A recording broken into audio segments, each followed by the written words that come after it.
नमस्कार मित्रों, मैं हूं डॉक्टर हरिनिवास। आप इस समय सुन रहे हैं वैराग्य शतक। महाकवि भर्तृहरि की रचना है, अनुपम कृति है। चैनल का नाम है संस्कृत साहित्य एवं संस्कृति। जैसा नाम है इस चैनल का वैसा ही काम है। यहां आपको कालिदास, भास, भवभूति, संस्कृत साहित्य के कवि मिलेंगे। हमारी संस्कृति के आधार ग्रंथ रामायण महाभारत मिलेंगे।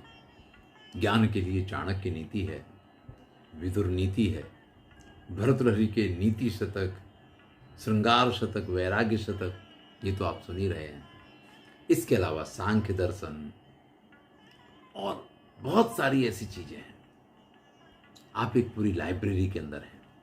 ये अनुभूति आपको हो, ऐसा ये प्रयास है। और जल्दी ही, लगभग 1 मास के बाद, हम प्रारंभ करने जा रहे हैं कामसूत्र, जो वात्स्यायन मुनि की रचना है। उसका संपूर्ण विवेचन करेंगे।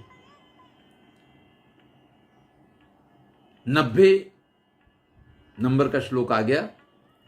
जीर्णा एव मनोरथा स्वहृदये यातं च तद्यौवनं हन्तांगेषु गुणाश्च वन्ध्यफलतां याता गुणज्ञैर्विना किं युक्तं सहसाभ्युपेति बलवान् कालः कृतान्तोक्षमी ह्याज्ञातं स्मर शासनांघ्रियुगलम मुक्त्वास्ति नान्यः गतिः। अगर जीवन में थोड़ा सा भी ज्ञान मिल गया तो जो अंतिम पंक्ति में कहा गया है, कामदेव के जो संहारक हैं, उन शिव के चरणों में अपना आत्मसमर्पण कर दें, उनके चरणों की शरण ले लें, इसके अतिरिक्त और कुछ भी सत्य नहीं है। बस वही अंतिम गति है। बाकी तो मन तो मनोरथों से भरा हुआ है और मन के सारे मनोरथ बस मन में ही रह जाते हैं। मन में इच्छाओं का कोई पारावार नहीं है और वो सारी की सारी इच्छाएं अपने ही हृदय में दबके रह जाती हैं। और जिस युवानी के ऊपर इतना घमंड होता है कि व्यक्ति के पैर धरती पे पड़ने बंद हो जाते हैं। मैं तो एक डिग्री कॉलेज में हूं, आपको पता है। यहां इसी प्रकार के बच्चे आते हैं कि जिनको देख करके कई बार ऐसा लगता है कि ईश्वर इनको सद्बुद्धि दे। ऐसा तो नहीं, हम भी अपने समय पे नवयुवान थे, लेकिन कुछ लोगों को तो यानी सुंदर होना अलग चीज है, सौंदर्य का घमंड हो जाना। व्यक्ति का होशियार होना अच्छी बात है, क्लास में तेज तर्रार होना अच्छी बात है, लेकिन उसका घमंड हो जाना, ये एक विचित्र स्थिति पाई जाती है। और जो ऐसे बच्चे होते हैं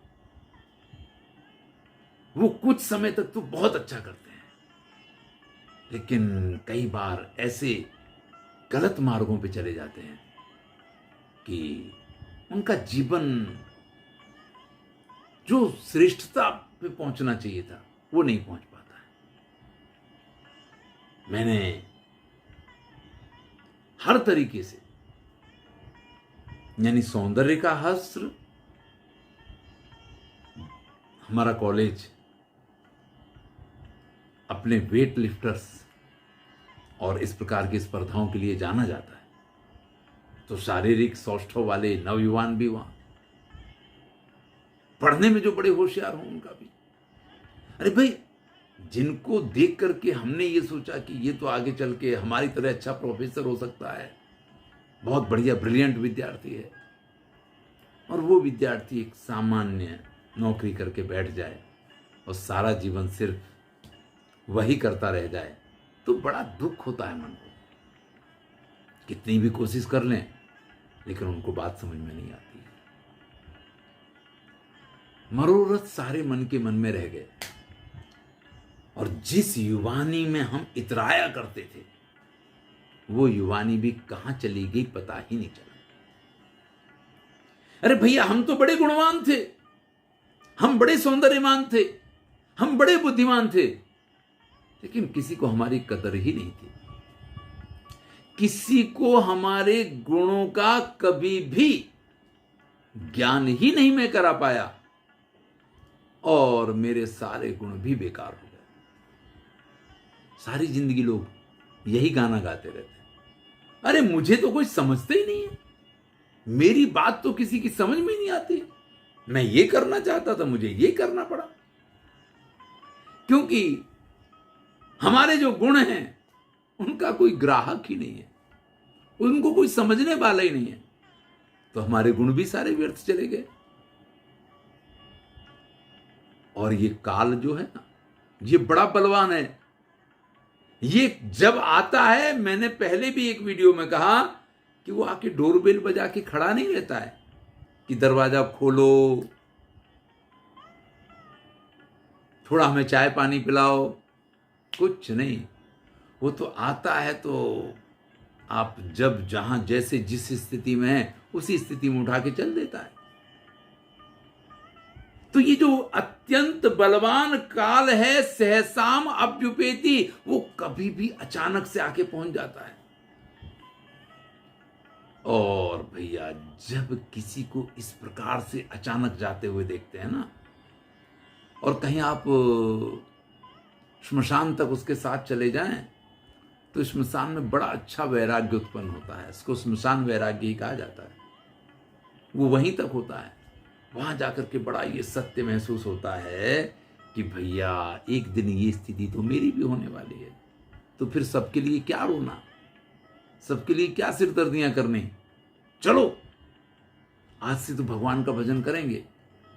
लेकिन श्मशान से घर पहुंचते हैं तो घर पे जाके नहाना पड़ता है, क्योंकि श्मशान से अगर आप आए हैं तो आपको घर आके शुद्धि के लिए भी नहाना ही चाहिए।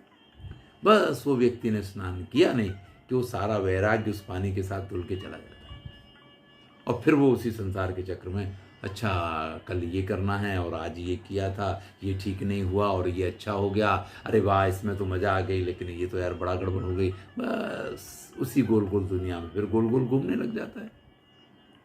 यहां महाकवि भर्तृहरि कहते हैं कि मन के मनोरथ हृदय में ही समाप्त हो गए। जिस जवानी पे इतराया करते थे वो कहां चली गई पता नहीं चला। हमारे गुणों को तो जानने वाला कोई संसार में पैदा ही नहीं हुआ, हमारे गुणों का तो कोई चाहने वाला ही नहीं मिला। गुण तो ऐसे के ऐसे रह गए।